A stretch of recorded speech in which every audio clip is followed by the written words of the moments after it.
Hello live live hello friends welcome welcome back to my new life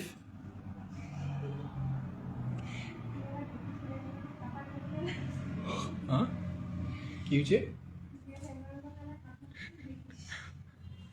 এবার আমাদের লাইভে একজন মহান ব্যক্তি আছে যিনি বলতে চাচ্ছেন যে এমন এমন সে কথা বলবে নাকি লাইফটাই আমাকে কেটে দিতে লাগবে। ইনি ভুলে গেছেন যে এখানে অনেকজন ব্যক্তি রয়েছে এনার সম্মানীয়, তারাও এই লাইভটা দেখবে। ইনি যদি কোনো কিছু খারাপ কথা বলেন তাহলে আমার বিষয়ে কি বলবেন আপনি? এই যে বন্ধুরা এই টুপিটা কিনেছি যেটার দাম 100 টাকা নিয়েছে, কিন্তু আসলে এটার দাম তো 100 টাকা না মনে হচ্ছে না দেখে, আমিও জানি কিন্তু কি করবো আচ্ছা বন্ধুরা, যেই কারণে লাইভ আসা সেটা হচ্ছে একটা নতুন অ্যানাউন্সমেন্ট করা। আমি স্লো কানেকশন চলছে নেটওয়ার্কে।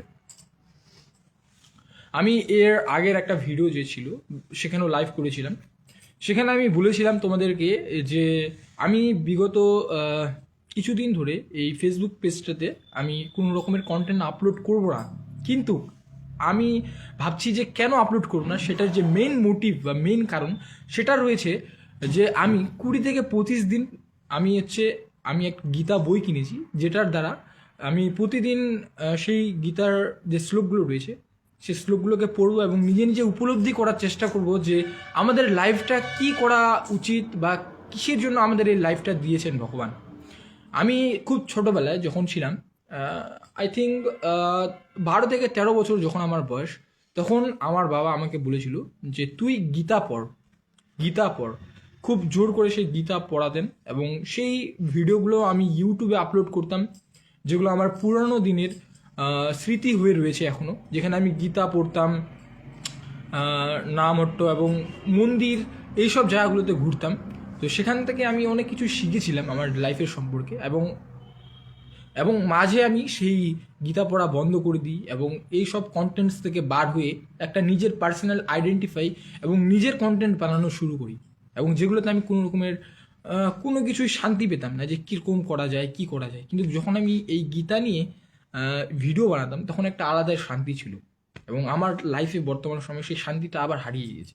তো আমি যে এই 20 থেকে 25 দিন কোনো রকমের ভিডিও আপলোড করতে চাইনি, সেটার মেন মোটিভ হচ্ছে আমি গীতাটা এখন আরেকবার নিজে লার্নিং করব যে কেন আমি পড়তেছি, এবং এরপরে আমি সেই প্রত্যেকটা শ্লোক বা প্রত্যেকটা বিষয় যে রয়েছে আমি আমার এই ফেসবুক পেজটাতে আপলোড করব এবং তোমাদেরকে জানাবো যে গীতার মধ্যে কী রয়েছে। তোমরা না গীতাটা পড়েও তোমরা আমার মাধ্যমে সেই গীতার শ্লোকগুলোকে জানতে পারবে।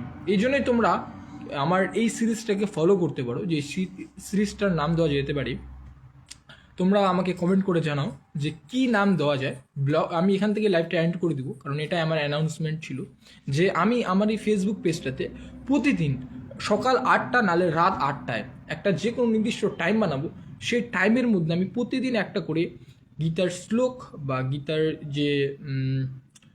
গীতার যে শ্লোক এবং তার যে পাশাপাশি তাৎপর্যগুলো রয়েছে বা অনুবাদটা রয়েছে সেটাকে আপলোড করার চেষ্টা করব। এটাই রবে আমার এভরিডে রুটিন। প্রায় গীতার যতগুলো শ্লোক রয়েছে সবগুলোই আমি এই ফেসবুক পেজটাতে আপলোড করব। গীতাটা যতদিন ধরে যাবে, মানে যতদিন ধরে আমি এটাকে কন্টিনিউ করতে পারি। এখান থেকেই আমি আমার লাইফটাকে এন্ড করে দিই, এবং দেখা হচ্ছে এখানে পাশে রয়েছে রোড, এই কারণে স্লো কানেকশনে চলছে নেটওয়ার্ক। তো আচ্ছা, এখান থেকে আমি লাইভটা করি এন্ড, এবং আজকে একটা ব্লগ বানাতে চাচ্ছিলাম, তো ভাবছি যদি ব্লগ তো দেখা যাক সেই ব্লগটা বানাতে পারি কিনা। কিছু কিছু ক্লিপস রয়েছে, ক্লিপসগুলোকে আমি শর্ট করে কেটে রেখেছি এবং সেগুলোকে দেখি চেষ্টা করি। এবং দুপুর টাইমে আমি আবার একটু আমার কাজ আছে, সেই কাজে যেতে লাগবে আমাকে ব্যাংকের কাছে। সেখানে আবার কি হয়েছে যে আমাকে ফিঙ্গারপ্রিন্ট দিতে লাগবে KYC করার জন্য। এর আগে একটা তোমরা ব্লগ দেখেছো মনে হয়, আমার ইউটিউব চ্যানেলটাতে যে ফলো করে রাখো, যে আমি গিয়েছিলাম ব্যাংকে, তো সেখানে ব্যাংকের কাজ আমার হয়নি, তো আজকে আবার যেতে লাগবে। তো দেখি সেখানে যদি যাই। আর অবশ্যই মনে রাখবে যে আমার গীতার যে সিরিজটা রয়েছে গীতা পাঠ, প্রতিদিন একটা করে শ্লোক পাঠ করবো, এবং এই ফেসবুক পেজটাতে যেটাতে তোমরা লাইভ দেখছো, এবং আমার ইউটিউব চ্যানেল রয়েছে দা রমিত, সেখানে প্রতিদিন করে একটা করে গীতার শ্লোক রাত 8টা বা সকাল 8টার মধ্যে আপলোড করব। এবং যার ফলে আমিও আমার লাইফটাকে চেঞ্জ করতে পারবো এবং তোমরাও সেই গীতার শ্লোকগুলো শুনে তোমরাও চেঞ্জ করতে পারো। Thanks for watching.